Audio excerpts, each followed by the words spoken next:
Hello students, welcome to Geetham Maths YouTube channel. நம்ம polynomial 2.2 exerciseல firstல 6th sum பார்க்க போறோம்.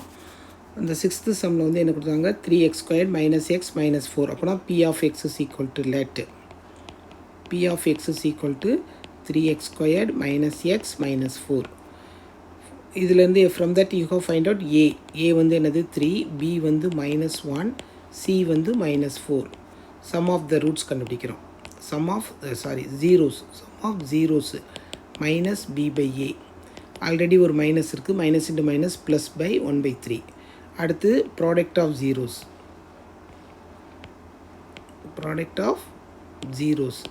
c by a. c வந்து என்னது minus 4 by 3. இது ரெண்டையும் ஹைலைட் பண்ணிக்குவோம்.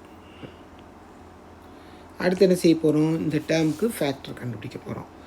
3x squared minus x minus 4 factor பண்ணும்போது என்ன சொல்லியிருக்கேன் நான், கோஎஃபிஷியன்ட் ஆஃப் எக்ஸ் ஸ்கொயர்டையும் கான்ஸ்டண்ட்டையும் மல்டிப்ளை பண்ணி டாப்பில் போட்டுக்கிறோம். மைனஸ் 12, மிடில் டேர்ம் வந்து அங்கே எதுவுமே இல்லைன்னா 1ன்னு அர்த்தம், மைனஸ் 1. இப்போ நம்ம எடுக்கிற ரெண்டு ஃபேக்டர்ஸ் வந்து ஆட் பண்ணால் மைனஸ் 1 வரணும், மல்டிப்ளை பண்ணால் 12 வரணும். You have take minus 4 plus 3. இது ரெண்டையும் ஆட் பண்ணும்போது minus 1 வருது, ப்ராடக்ட் பண்ணும்போது minus 12. ஆனால் ஃப்ரண்ட்டில் வந்து என்ன இருக்குது, கோஎஃபிஷியன்ட் ஆஃப் எக்ஸ் ஸ்கொயர்டு வந்து 3 இருக்கிறதுனால நம்ம வந்து இங்கே வந்து 3xன்னு கீழே போட்டுக்குவோம். ஓகேவா, சரி. இப்போ வந்து நம்ம எழுதும்போது நம்மளுக்கு வந்து ரொம்ப எளிமையாக இருக்கும். நம்மளுக்கு 3x minus 4 3x plus 3 அப்படின்னா 3 கேன்சல் ஆனாலே ஆட்டோமேட்டிக்காக என்ன வரும், இங்கே 1 தான் இருக்கும்.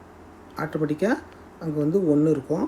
அதனால் நம்ம அதையே போட்டுக்கலாம், x plus 1. நெக்ஸ்ட் ஸ்டெப் என்ன எழுதுவோம், p of x is equal to 0. p of x is equal to 0 அப்படின்னா என்ன வரும், 3x minus 4 into x plus 1 equal to 0ன்னு எழுதுவோம். 3x minus 4 equal to 0 அல்லது x plus 1 equal to 0. அப்படின்னா 3x is equal to plus 4, x is equal to 4 by 3.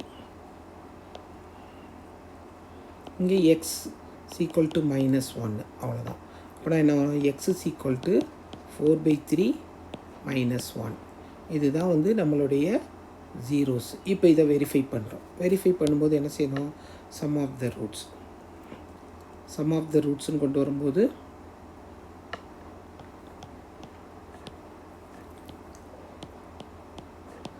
Four by 3 minus 1 LC எடுக்கிறோம். LC எடுக்கும்போது என்ன வரும், 3.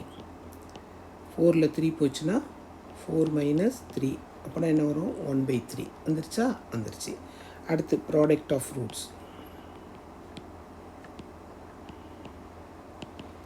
ப்ராடக்ட் ஆஃப் ரூட்ஸில் என்ன வருது நம்மளுக்கு, 4 by 3 into minus 1 minus 4 by 3 verified.